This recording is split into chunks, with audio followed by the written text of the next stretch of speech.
This is the Raising Rebellion podcast, episode number 19. Welcome to the Raising Rebellion Parenting Podcast, where we will explore how to help kids seek purpose and passion, challenge society's expectations, and avoid a standardized life. Now here's your host, Paul H.K.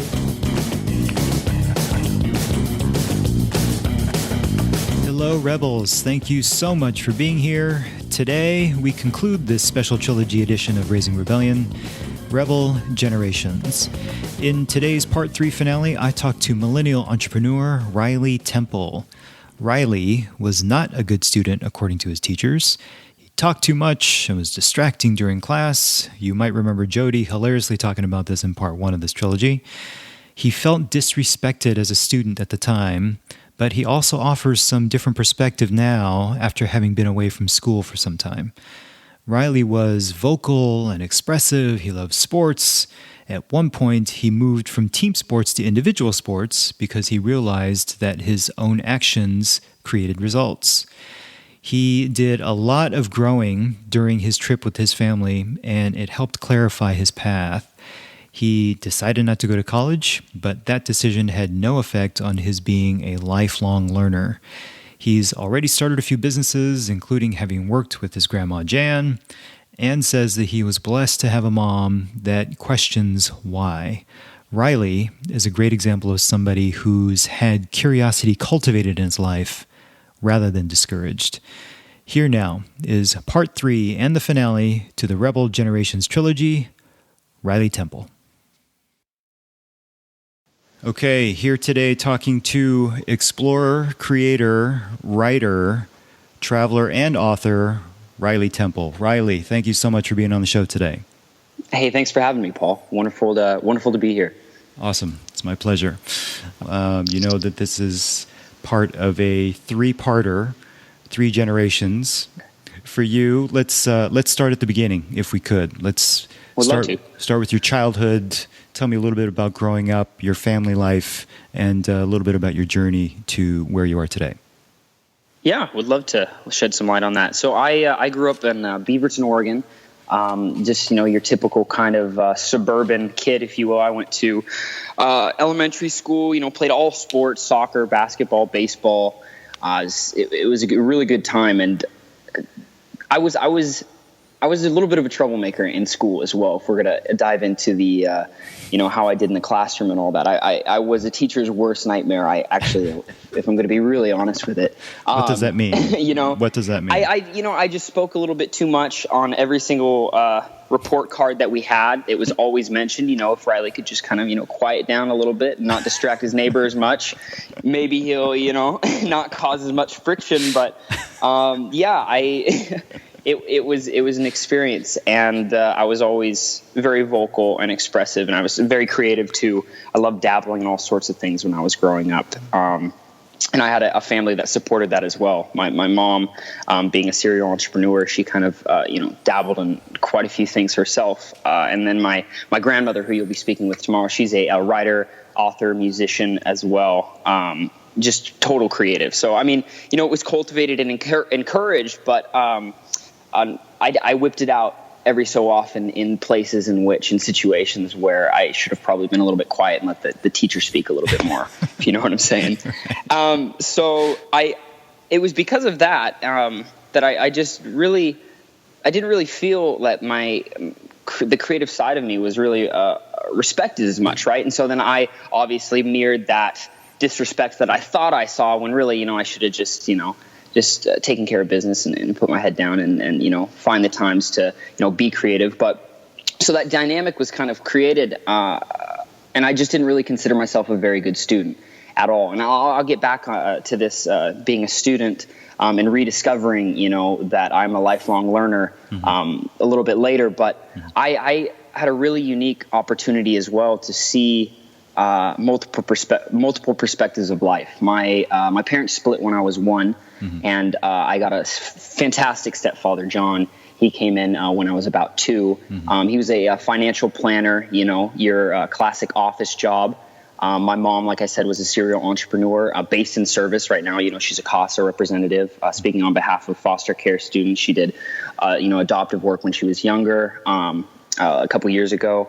And my biological dad, which I still stay in touch with, and he's a fantastic man as well. Mm-hmm. I grew up with visiting him, every other weekend and for summers and stuff. And he was he was a general contractor, so he owned his own construction company. So I really got to see, every side of the working American, radical out there, dabbling in all sorts of things, filing paperwork in the office with John and then, being on the job site with my dad. So I was really blessed to see all these different perspectives of life when I was young, at a very young age. And I didn't realize the value that was going to have on me later. But, it wasn't until I really kind of started reflecting back where I saw where that was really applied to, my own development, which is really, really cool to, kind of thank my parents for and be able to see that. Yep. So I think that the turn was I was a team sports guy for a while, like I was saying. And then I found myself, my little sister participated in Taekwondo in middle school. And this was the kind of the shift for me where I kind of really started shifting my mindset on, who's going to determine my own success. The beautiful thing about this martial art was I was able to determine my own success. I was able to determine how much I could put into, this sport. And I really started learning discipline. I had a fantastic instructor. And slowly I started turning from this kind of team sports to individual sports and it was a mindset shift for me. It was different. And so I didn't go back to team sports when I got to middle school and high school, and I martial arts for a number of years, and then I did track field, wrestling. I just pretty much dabbled cross country, everything I could to, really see what I could do about pushing the bounds. And it was during that whole process through high school where more and more friction was coming up, because I was that verbal student in class. I was expressive and I was stubborn as well in that case. And, that doesn't really fare well in the classroom every so often. So I don't know. My mom probably mentioned her radical idea. She was the catalyst for this. But my junior year, my family and I, we took 9 months and we backpacked around the world.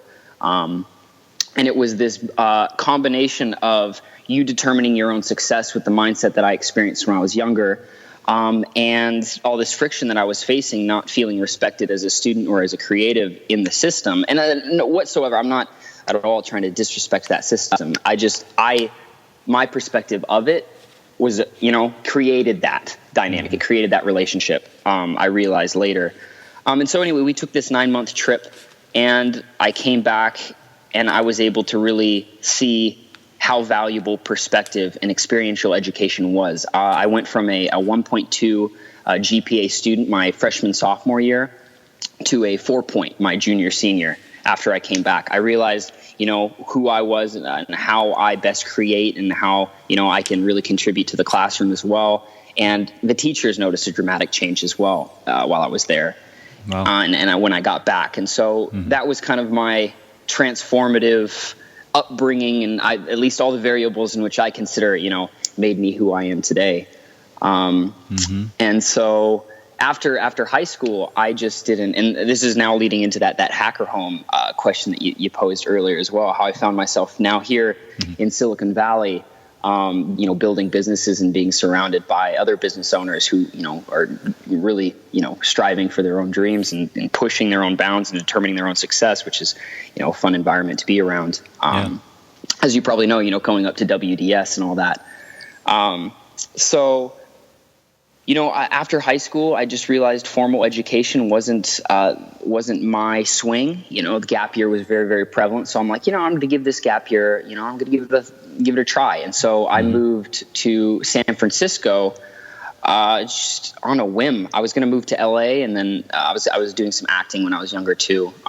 But then I realized that, I was in love with the end goal of being an actor, not the process of getting there. And that's another theme that seems to, continually pop up. And so after changing my mind last minute, 2 weeks, I moved to San Francisco, and I lived out of my car and I couch surfed around San Francisco for about 4 months. until I got an internship at a networking forum just to try to pick up some jobs and start, really getting to know people into the industry. And then I got a scholarship to a unaccredited university called Draper University out of San Mateo, started by venture capitalist Tim Draper. Mm-hmm. And it was there I started learning, and I was able to apply all this entrepreneurship that my mom was really kind of sharing with me when I was young. And I really expand that into the tech Silicon Valley. I was able to, get a new perspective on entrepreneurship and how I could apply it. Mm-hmm. And after that program, I founded a financial education corporation with 2 other students that were there as well. We ended up getting funding, and it was all around breaking down the jargon of the finance industry. So getting kids to pay off their student loans and understand how to manage their money and, spend it accordingly. Unfortunately, we just didn't have the same intentions for that business, and I ended up being let go, and I walked away, and it kind of everything kind of dispersed accordingly. No hard feelings whatsoever, because again, I learned so much from that experience. I was able to take all that knowledge from Draper, all that knowledge from getting this business started, and now apply it to the venture that I'm currently pursuing, because I realized from that 9-month trip my junior year, I'm in love with travel and experiential education, and now I'm hoping to share that with others. Hence the book that came out in August. Right. Okay. So much to ask you here. Brief overview. I squeezed. Sorry about throwing that all your way. We'll see what we can do about picking it apart. Right. Okay. So let's go back to how, your mom talked about how she just, first told you about her idea to go travel the world, sell everything, and go travel the world, like when you were 2 on a plane, right? Mm-hmm. During that conversation that she had. And just over the years, you guys would just kind of talk about it, throw it out there. She would throw it out there at the dinner table, with Allison and your dad. And she mentioned it was kind of a process for you. How did you sort of move into that, mindset of where you're like, all right, let's go do this. Going to drop out of high school, go travel with my family for 9 months. How did you get to that point? Well, it was a nudge, and my mom is such an incredibly smart woman.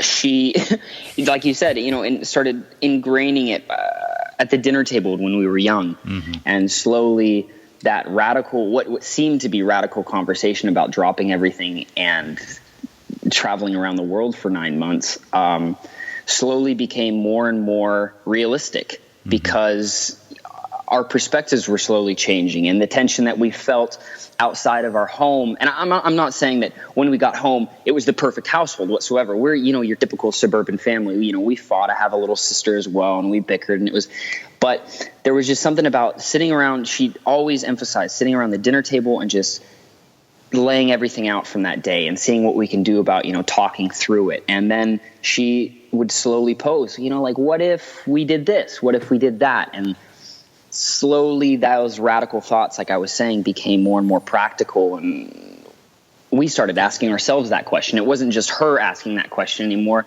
John started asking the question. My dad, my little sister, I started asking that question when I'd face tension. And I just, I had a day my sophomore year where everything kind of snapped for me, and I just didn't really feel like my time was being respected. And I thought to myself, if they're not going to be respecting my time, I already do a great job wasting my own time. Why would I let others do it for me? Is the kind of the mindset that I had. So I came home the first day of my 3rd trimester sophomore year, and I told my mom, I don't want to go back. Let's do this. And Allie was being homeschooled at the time. John was working from home. So was my mom. I was the last holdout. And from there, it picked up and it took off. And, that was at least the wind from my perspective that really kind of led me into, I'm ready to go for it. Let's jump. And so I was home, practiced homeschooling for the next several months, got used to self-education online, and we took off in September. And 9 months later, found our way back to San Diego and then back up the coast. That's amazing. So, yeah. So while you were traveling, you were doing the online schooling at the same time. Is that right? Yep. Okay. I had to get some sort of formal education. Mm-hmm. I took all my core classes, so I couldn't do the like the extracurriculars and the like the PEs and the extra little courses and arts and all that. So what was actually fortunate is I pounded out my junior year. I pounded out a lot of my core courses, and then when I came back my senior year, I was able to apply myself to the arts and really take out all those extra courses that are required to get by, and then do real minimal core courses, which was another blessing in and of itself, because that's when I kind of really dove into music. I play guitar as well. Mm-hmm. I traveled around the world with my guitar, and I connected with so many people on that level. When I came back, expression and creativity, that's really what I was diving into, because for whatever reason, it just served me at the time. So yeah, it was an interesting journey, and fortunately enough, everything worked out, and I got through high school, and it was a story and a half. That's fantastic. Okay, Now when you guys went on the trip, you guys take off. What was the vibe when you initially started traveling? And tell me a little bit about some of the highs, the lows, the ups, the downs of your trip, some of your favorite moments, maybe. Tell me a little about the trip. Yeah, no worries. The trip we were going for was not a luxury trip whatsoever. We called it low budget, high adventure. Mm-hmm. We tried to squeeze as much experience as we could into the amount of money that we had.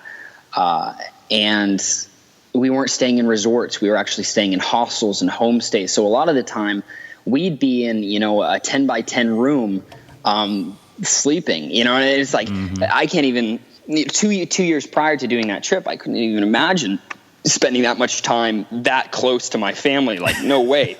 Right. And I'll tell you what, those first 2 months, man, oh my, I don't know how we got by, but like, we were bickering. There was a lot of tension here and there, but we slowly started getting used to it because it became our new normal. And we realized that outside of this 10 by 10, this hostel room that we had, we were really our only grounds, and if we had an issue in the room, we better solve it, because if we're going to go out to that chaotic world of Indonesia or Thailand or Morocco, wherever we're at, we're our only anchors that we really have for each other. There's no storming off and hanging out with your friends or going and hiding in your room.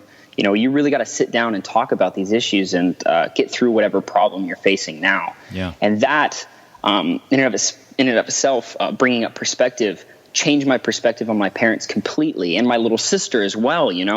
We realized we were more of a team getting through this crazy experience than, these random people that found themselves in this 10 by 10 room in, St. Martin in the Caribbean or whatever. It was very, very valuable to have my perspective, my own family changed.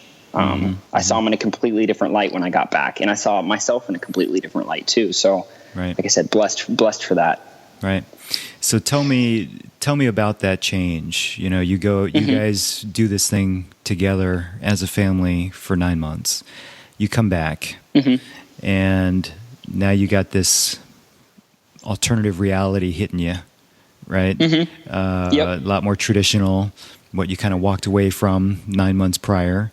What was that like? Like, what was that transition like? And then, talk to me a little bit about kind of the things that you realized, like what changed for you and for your whole family dynamic. And you're referencing our immersion back into the regular, back into, So my junior year, we were gone, and then we came back. I went back to the same high school my senior year. What was that like? And that transition was harder than leaving for the trip. It was harder than those 2 months of maybe tension that I had with the family. Yeah. It was tough. I went through, a slump, just because I anticipated coming back and everything was going to be different, and I anticipated that I was going to come back and everything was going to stay shiny, everything was going to be great, and that shininess wore off after 2-3 weeks. It was quick, and you weren't the headline anymore of this kid traveled around the world, and it was like, okay, so now I got to figure out, now how am I going to apply this, how am I going to turn it into something? And there was a lot of self-doubt that I was going to really turn it into anything, you know? And so that kind of chipped away at me. I mean, I was a high school senior as well, 17, 18 years old. Right. I was still trying to figure out this whole life thing, let alone now what am I going to apply this last 9 months of meaning to? Yeah.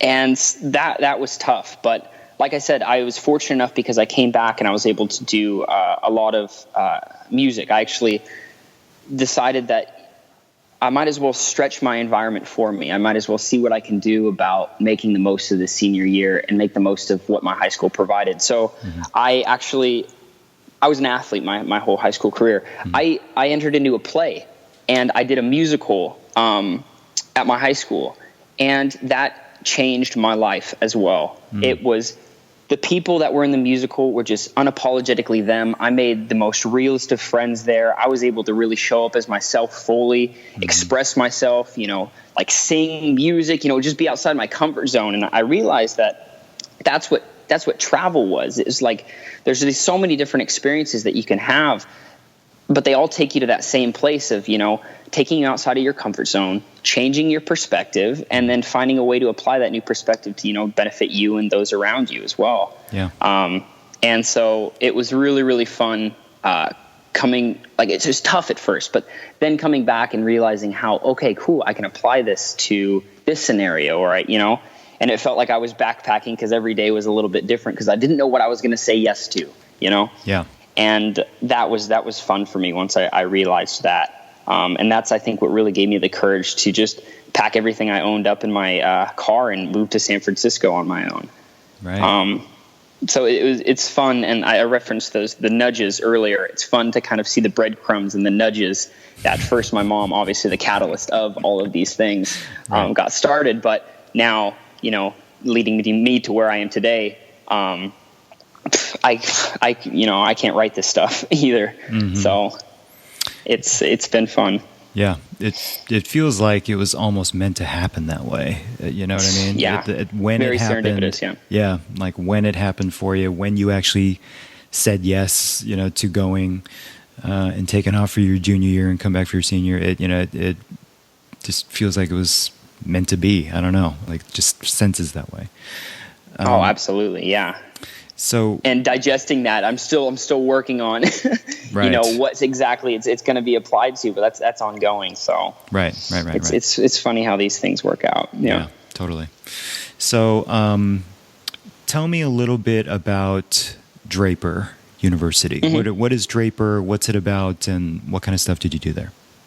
Yeah. So Draper, it's a it's unaccredited university out of San Mateo, which is about, depending on traffic, half hour south of San Francisco. And it was founded by venture capitalist Tim Draper of DFJ. He invested in Tesla, Baidu, Skype. He's got some big names behind him. He's been around.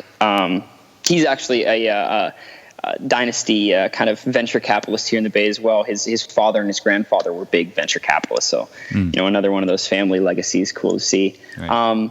And it was this immersive program. That was the best value it could have brought, because it was the exact learning style in which I needed to really digest information. I'm an experiential learner. I want to put myself in the situation. I want to feel uncomfortable. I want to be surrounded by people who are smarter than me, so I can, hopefully elevate myself to that level through work and study. And a lot of it was just, learning the basics of entrepreneurship, sales, learning investing, just all of it, marketing, just pretty much the basics of putting together a business, and then being able to chat with business owners who have been there and done that and been in the scenarios and, been in the trenches. And again, perspective just keeps coming up.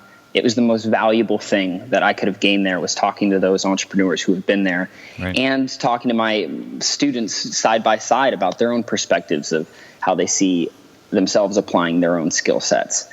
And that was, invaluable, to be surrounded by such motivated and driven people. It lit a spark in me.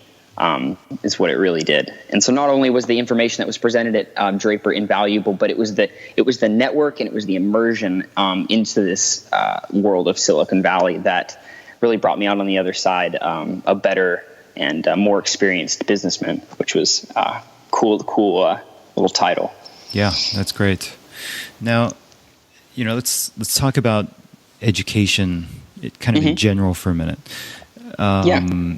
You went through, I guess, 11 years, with the 1 year in between of traditional education.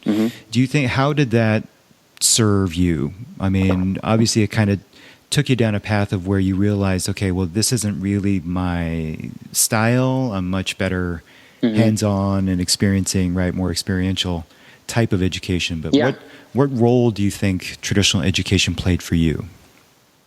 For me? I think that the role of traditional education, it made me realize that, education, it's not a one-size-fits-all glove whatsoever. Yeah. And that there are many strategies in the education system now that are very, very beneficial. Like right now, I'm putting together a big market analysis kind of a presentation around the travel backpacking industry. And I'm realizing, damn, I should have, applied myself in my history class and when I'm putting together, all of these visual presentations and knowing how to compile and, source information. And so, yes, I'm definitely beating up on myself for, disrespecting Mr. Bittner back in the day, and not paying attention because this is very relevant. And I have friends who have succeeded in the formal education system and are soaring and making the most of that and doing incredible things with their lives and making some awesome moves. Right. And then with my own experience, knowing that I learn in different ways as well, and so do others. It's not a one-size-fits-all glove, I think, is what it came down to. And it was just really fun navigating that system. And now seeing how it's going to rebalance, because I think the education system right now, the information is now accessible to anyone through the internet. And this is just a theory of mine. I think information, the hierarchy of information has really kind of fallen apart. And it's no longer who has the information, has the power, but it's who can take action upon that information best. Yeah. Great point. And yeah, absolutely. And I feel like a lot of formal education, they do a fantastic job being very logical with taking information and placing it somewhere applicable. Here, it's relative here and there. Every so often, there's some, places better than others. Mathematics and sciences, I think, it's the best to learn in a formal setting. But the arts and whatnot are maybe a little bit different. But it's just perspective. It's changed my perspective to realize that everyone learns in a different way, and that you can give and take anywhere you want and just find, what best suits you ultimately. Because I came across so many different teachers with various teaching styles that worked for me. And a couple of them weren't even close to the, the formal education system that I think that the system would hope for, and I learned so much more from them because they were able to, step outside that box and really change my perspective. Right.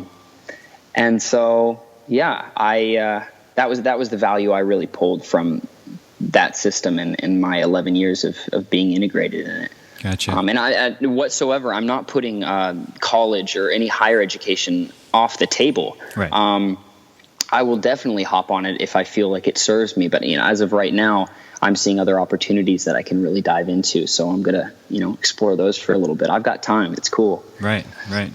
Yeah. I feel like it takes quite a bit of self-realization for somebody to step outside themselves and do an assessment and say, you know what, I don't think college is for me, especially like a high school senior, and to have that confidence too, where you're just going to go leap into something that, has a far less clear path of what's to come kind of thing.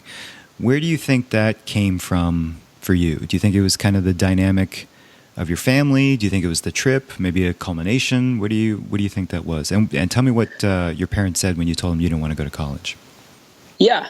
I think comfort zones constantly need to expand. They need to be pushed so you can really, see your own limit. You can understand what you're capable of. And my comfort zone of traveling with my family for 9 months without a plan, not knowing where we're going to be, in 2 weeks, 1 week, even several days from now, even that night, not knowing if we have a hostel booked or not. My comfort zone was pushed to the extreme. Like, I was stressed beyond belief, but then I was able to kind of like resettle back in and say, wow, this is possible. We made it work. And so the radical, like I was saying, when we were sitting around the dinner table, just seemed so much more practical to me. And I've always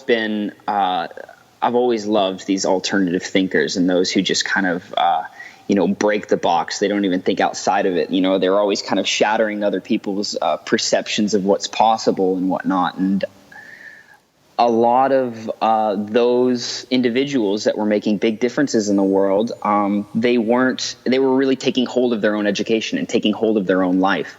And so I kind of saw at the time, school kind of repressing that urge inside of me. And this is just, my perspective at the time.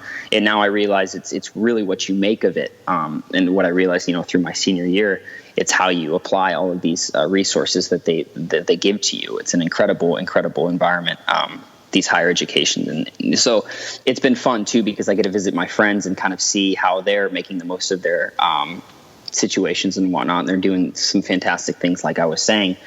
But then just through being influenced by those who were making big waves, who were really taking hold of their own life, now this radical not going to school was practical to me, because it didn't really seem like too big of a wave, because I just did this crazy thing with my family that now I realized was possible, and now I want to do again. It wasn't too big of a leap for me to say and reject the system for what it told me I needed to do, which was, get a good grades here so I can then go to, a good college and then get a good career and then, keep running on that little hamster wheel right.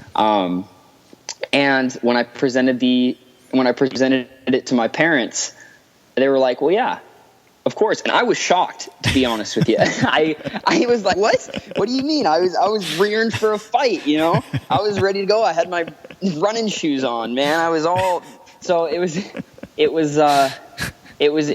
very refreshing. And I remember just taking this big breath of like, okay, well now I've got my team again, like us being in that 10 by 10 room.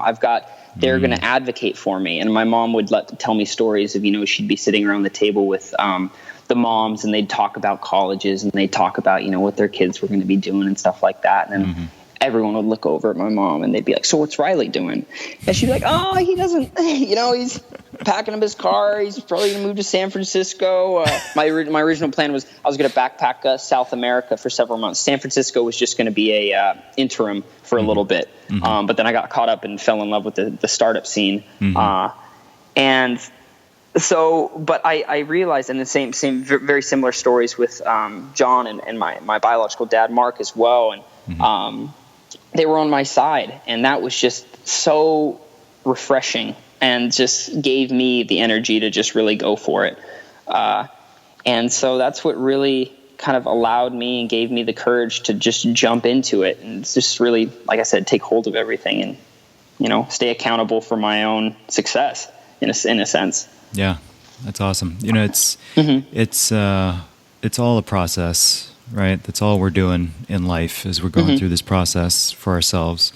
And, I think you're a great example of somebody who does some great inner work, to make, very purposeful and thoughtful decisions about what's right for you, and that you have that support of your family. I think it's just fantastic. So really great. Absolutely. Yeah. My mind is definitely out there, and my family's my ground, so I think that they're the ones keeping me centered and balanced, Yeah, that's awesome. That's for sure. Very cool. Okay, let's talk a little bit about social stigmas. Right? Yeah, love to. you've already probably encountered tons. You didn't go to college. Mm-hmm. Your mom probably deals with that as well. She's had a lot. It sounds like she's had a lot of that just in her own life. Not related Mm-hmm. to you. You meet people and you tell them, you should be in college right now. What are you doing? Have you had those kind of interactions? What kind of things do they say, and what type of response do you give these people? Yeah, well, I mean, I think a lot of those social stigmas is just their own projections to validate the decisions that they're making in their life, Right. And so it doesn't really affect me as much, because I realize that they're really just pushing this, and some get angry. They're getting angry because their own vision or perception of life is being challenged. You know what I mean? That there's a different way to do it. And they realize that they're unhappy in the system, and they realize that they could make through one decision or, one alternative route to work, something could change, Mm-hmm. I shook it off. Because I realized it doesn't serve me, and it doesn't serve my family, and it doesn't serve where I want to go and where I want to head. So, those social stigmas were very, very interesting coming back. But I think through repeated radical decisions that I've been making throughout my whole life, people are starting to shake me off, and they're kind of like, oh, that's just what Riley does. And so, I mean, that definitely gives me, I no longer have to have those conversations, but they were there for sure. Yeah. And, I think it's really fun to start seeing those social stigmas open up and dissipate, because mm-hmm. they are. Everything's falling apart right now, and it's so beautiful, because everything's it's gonna be fun to see what comes back together. Yeah, I hope so. So tell me a little bit more about how you shook it off, right? You come back from this trip, that senior year, you probably, had a lot of it. What was going through your mind in order to help you deal and eventually move past it? Was it anything in particular, or stuff you read, or family? Well, I kind of went through that slump my senior year. It was surprisingly, those first 3 weeks, they were great coming back, shiny object or whatever. And then it got really lonely, because people didn't know how to talk to me. Teachers didn't really know how to relate to me either. Right. And that's what drove me into this, like you were stating earlier, this reflection. And I started diving into myself, and then I started, really exploring creativity, music, and acting. It was, and just arts. It was great, because that's what led me to now, allows me to dive into myself, which was cool. But it was definitely lonely for a little bit. But I just have to say, I just had such kick-ass people in my corner, between my family and then those kids that were acting, and then I had these a couple best friends that were just, advocates for everything that I did, and that's what helped me get by. Because it's that saying, those who mind don't matter, and those who matter don't mind. It's that kind of thing. And that was a kind of an anthem of mine when I was kind of going through that phase. So that's kind of what allowed me to shake it off, was those people in my corner, because I realized who mattered. That's awesome. Okay, so not to put a label on you or anything, but it's cool. Yeah, whatever. Okay. It's cool. So you're a millennial, right?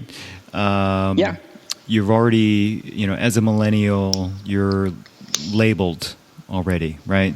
You're labeled a lot of things. Probably the most prominent of which is entitled, right? Your generation is entitled. You're the entitled generation. But also your generation is also, I think, one of the most focused on wanting to live with purpose, in service of others. A lot of great things, I think, are part of that label as a millennial. What are your thoughts on that? And do you think those are like fair assessments of your generation? Oh, definitely. I can see where they're coming from. Definitely. Throwing another piece of serendipity out there. There's a reason we're called the Y generation. The millennials, the Y generation. Now we got the Z generation. I think these last few decades of just uncertainty and things have just kind of we've just experienced just so much of just this corporate push that kind of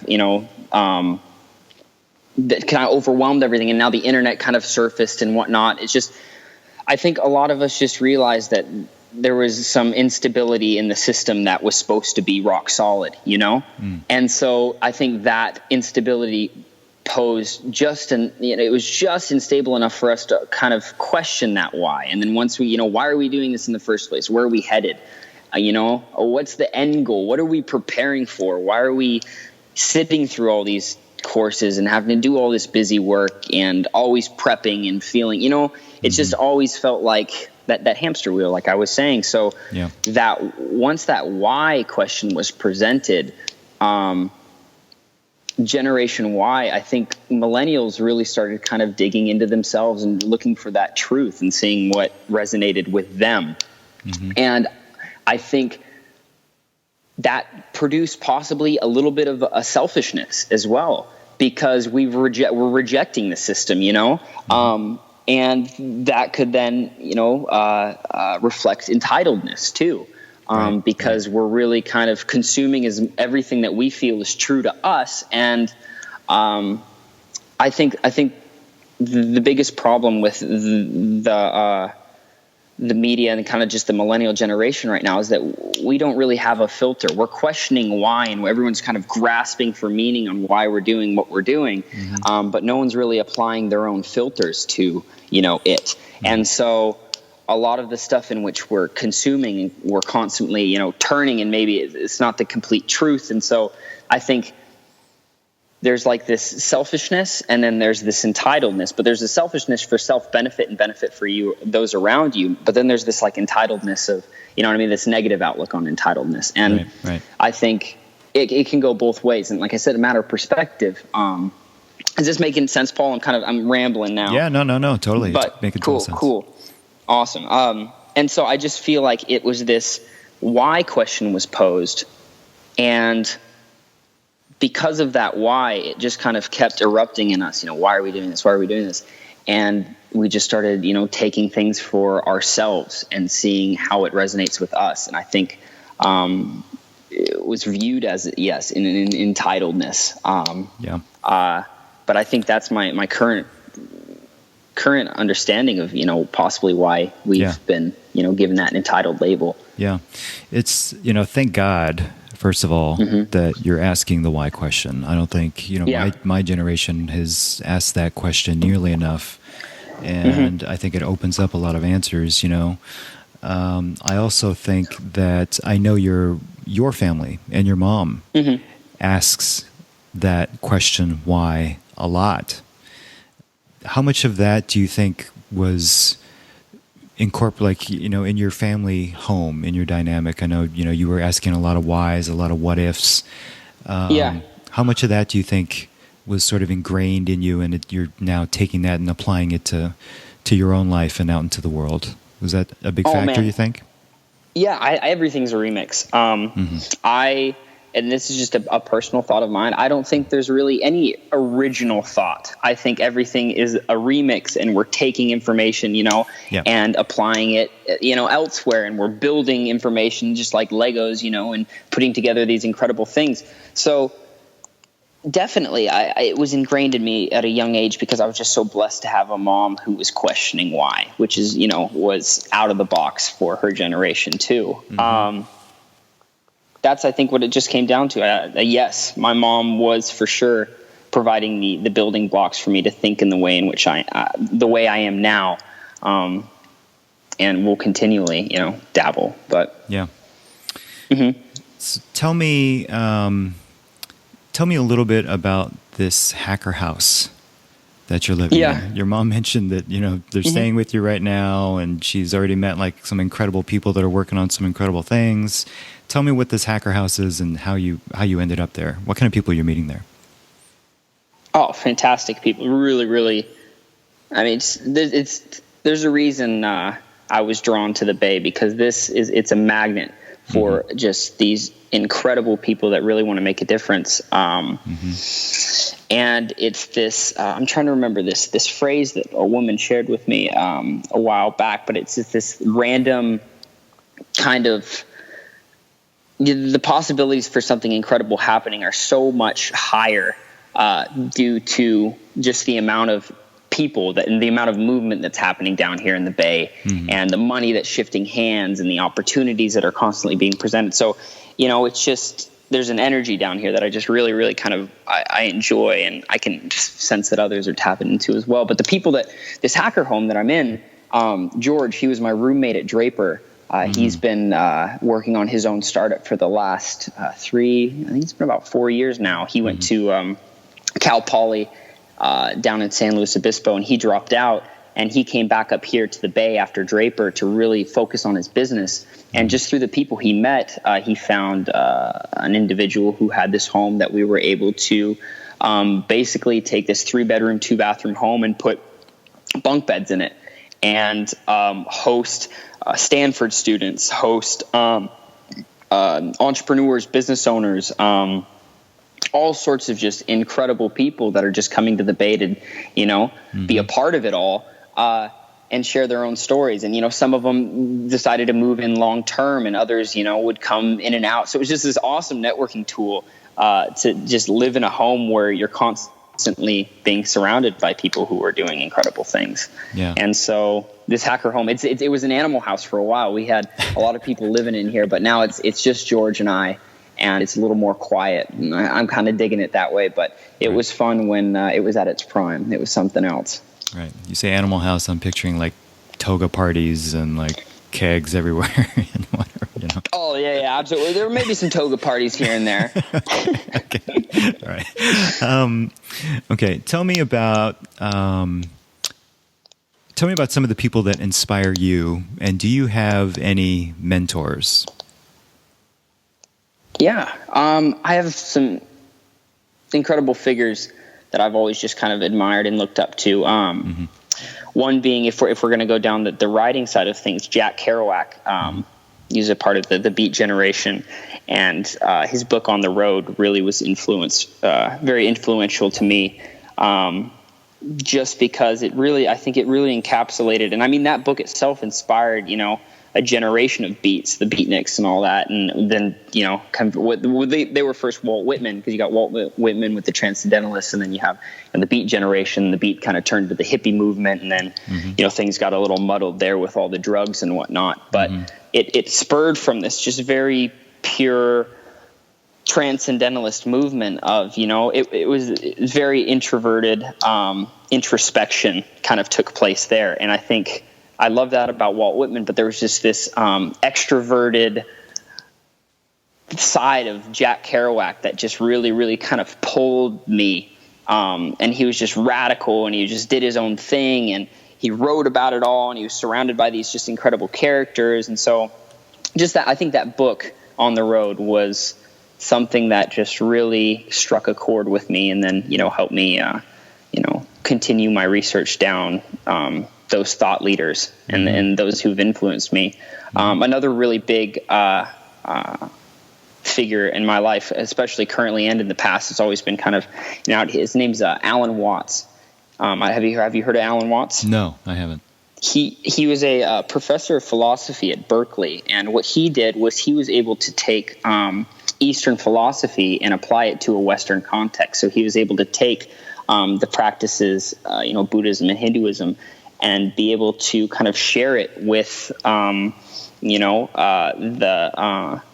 the Western world in a way in which people could really take it and apply it to their own lives, which was, first of all, a beautiful thing for me, to see that this guy was just a translator and it was now speaking to other people through, his own studies and all that. And so Alan Watts was big in my life too, because just how articulate he was and how he's able to, present information was fantastic. But while I was on my trip, I also took a comparative theology course. And I was able to basically, I mean, I was able to compare the religions as I was experiencing them on the road. I mean, I was going to Bali, which is a majority Hindu. Yeah. And then we'd jump an island to Java, which was a majority Muslim. And then we would jump up to Thailand, which was Buddhist.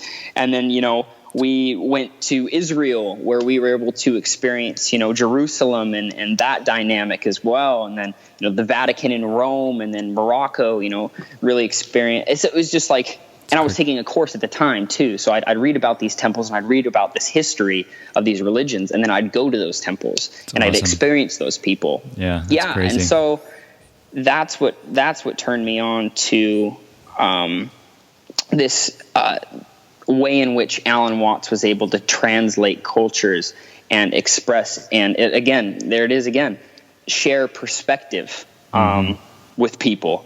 And he's probably one of the bigger figures in my life right now, just because of that. His ability to easily share perspective with others and articulate, something, maybe a sentence that could change someone's life. Like he's, a couple sentences have definitely, been a catalyst in mine. Right. Very cool. Okay, let's talk about your business and your book. So your business is called The Going Goods. Tell me a little bit about how you came to start this business, and then tell me about your book, Get Going, as well.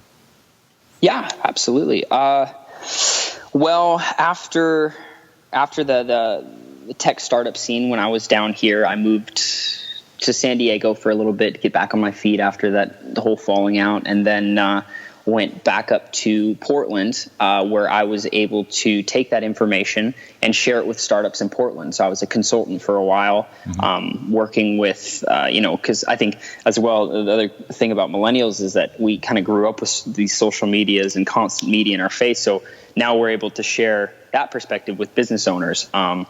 And so I was a social media consultant for a little bit. Since we raised funding down here in the Bay, I was able to share kind of my own experience with the venture capital world, and so help businesses up in Portland restructure and know how to better attract investors. So just kind of like a holistic, whatever they wanted to chat about, I just kind of share, like I said, my own experience, and, they take what they want from it. And that led me to then getting hired as a brand ambassador for a fantastic company with some incredible people working on the team called TripGrid.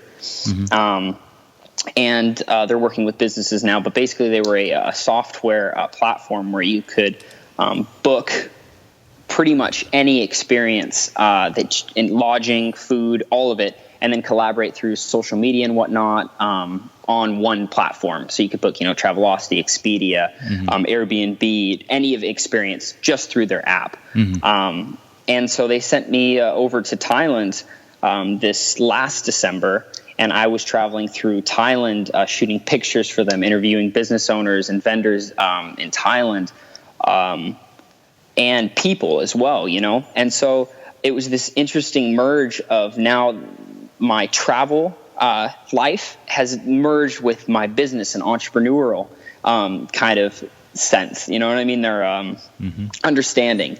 Yep. And so that merge really spurred something in me and made me realize that I'm going to come back and I'm going to start a travel company. Under what's going to be the value I'm going to bring, I don't know yet, but it probably has to do with perspective and experience. And so I started having conversations with people, and people started asking me questions when I put myself out there, because they wanted to start traveling, and they'd reach out to me and say, "Hey, Riley, I'm going to, Costa Rica. I know you've been there. What would you recommend? What would you do?"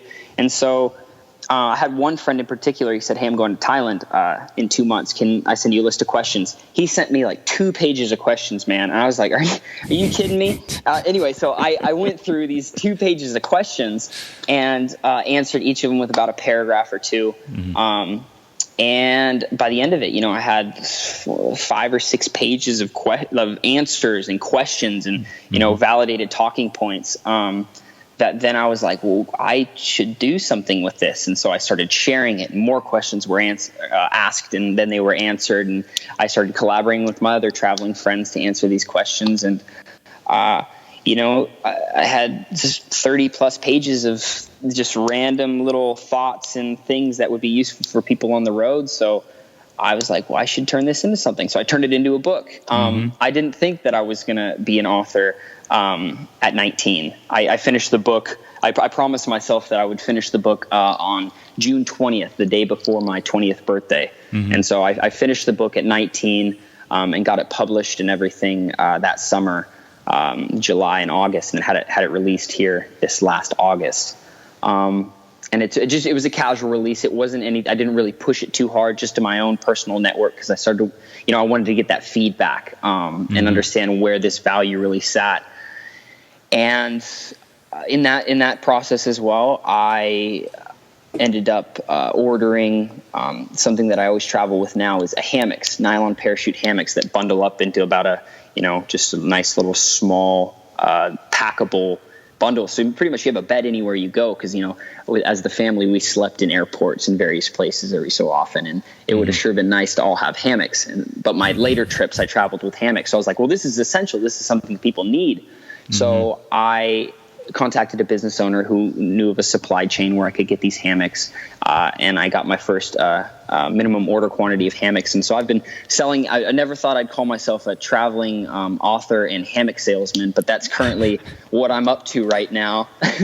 And so that then spurred the going goods after this book was written that I didn't anticipate myself writing. And so I stumbled into this cool, unique position in which I might be able to provide value to people through my own perspective. And now I'm going to start digging into supply chains, and I'm really going to focus on making my products sustainable. And there's a company out of San Francisco called All the Free Trade, and they make sure that they're all the companies that they represent are slave-free, sustainable, and the production of these products that the companies need supports the communities that they're produced in. That's and awesome. That just boom, resonated with me like nobody's business. Yeah, that's great. And so that's now January 1 hits, man. I'm putting together this market analysis thing. I'm going to just really start trying to roll this out and get these sustainable products out there, and just, the products people need to get going, essentially. Very cool. Yeah.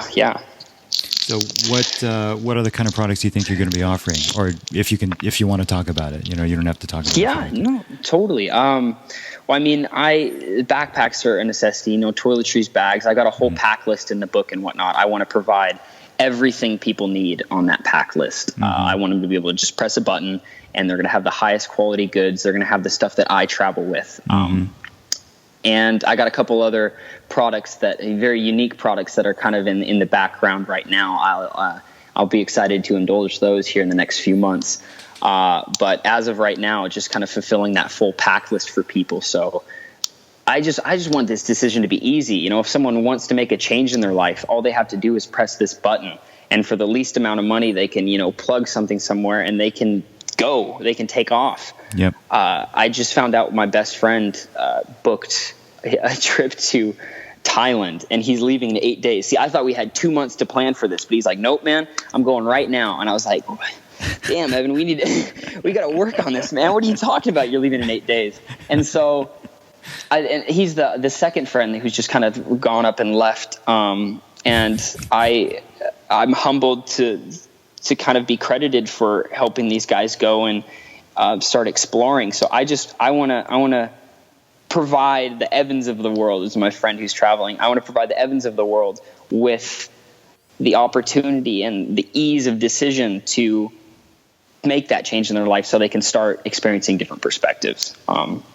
Because I think traveling is the closest thing you can get to just this fast forward of experiential education. Yep. I learned so much more on the road than I could have ever learned, sitting in a classroom. Yeah, totally. So agree. I'm just trying to share this passion that I have, and how my life was changed for the better with others. And this is how I see it getting done. And if I can, support communities and villages around the world with, sustainable production, like win-win. Let's sign me up. Yes, please. Yeah. And establish those relationships. Like, oh my gosh, I'm bubbling just thinking about it, Yeah, that's fantastic. Love it. Love what you're working on. Thank you. Okay, well, I want to be respectful of your time. I know we're pretty much at the hour mark now, so let me ask you one final question, if I could. We got time. Okay, cool. So, this podcast is called Raising Rebellion, and the rebellion is about recognizing that there's a lot more out there than just the traditional and expected path of, grade school job, right? And not being afraid to seek out meaningful things for ourselves. Like, how do we as parents help our kids find this for themselves as early as possible, right? So what kind of advice could you give to parents or kids or whoever might be listening on how to become a successful rebel in life, such as yourself? Yeah. Well, I've been noticing through my Facebook scrolling, every so often I'll come across these videos that are encouraging parents to allow their kids to fail in different capacities of life, so they can really just start exploring and pushing the bounds of what's possible. Experiencing friction, I mean, that's how muscles grow. They gotta have tension. They need to push muscle. They need, the weight needs to be a little bit more than they can handle so that muscle can grow and eventually lift it. And, if you're doing lightweight, low rep all the time, you're going to tone, but you're never really going to build muscle. And so that analogy can be applied outside of weightlifting to, I feel, social constructs, to, your own endeavors. And there's a fantastic book that I recommend to everyone to read. It's called Do the Work by Stephen Pressfield. Have you read that book, Paul? No, but I have heard of it. It's on my list. Yeah. It is a quick read. I read that thing in 2 days. I mean, I read that thing twice in one day. I actually read it once, went halfway through it, said, "Oh, this is too good. I got to go back." And then I read it twice again while I was on a road trip the whole day. So I had the time to do that. Yeah. And there's just it talks about resistance, and it talks about how you can use that resistance to really gauge the direction in which you need to head and push yourself. And it talks about failure. And so I think that book and the thoughts that are in that book, I need to be shared with as many people as possible, because I think it's your equation to success is just facing that resistance head on and realizing that it's a component that's going to work for you. Like, it may seem, that heavy weight may seem like it's working against you, but it's working for you because, you're lifting it to build that muscle. You're lifting it to build that success. That's just my perspective of what I feel could serve a lot of kids out there nowadays is, find some resistance and put, but not so much. I think it's not sustainable unless you love what you're doing. Yeah. That's what it comes down to, is if you don't love what you're doing, you're going to burn out. If you don't like working out, you're going to burn out. If you don't like being in a band, or, you're doing it for the end goal, like I was planning on doing, being an actor when I was younger, you're going to burn out. It's not sustainable. And that's not a good investment. Right. So find something you love and find the resistance in it. What is going to be the tension points that you're going to face, and use that as your compass to, know how you can better yourself and strengthen those muscles that are going to allow yourself to be the best at, whatever it takes to be at that thing. So yes, please read Do the Work. I've bought 4 copies and already gave them all away. I got to go buy a new one.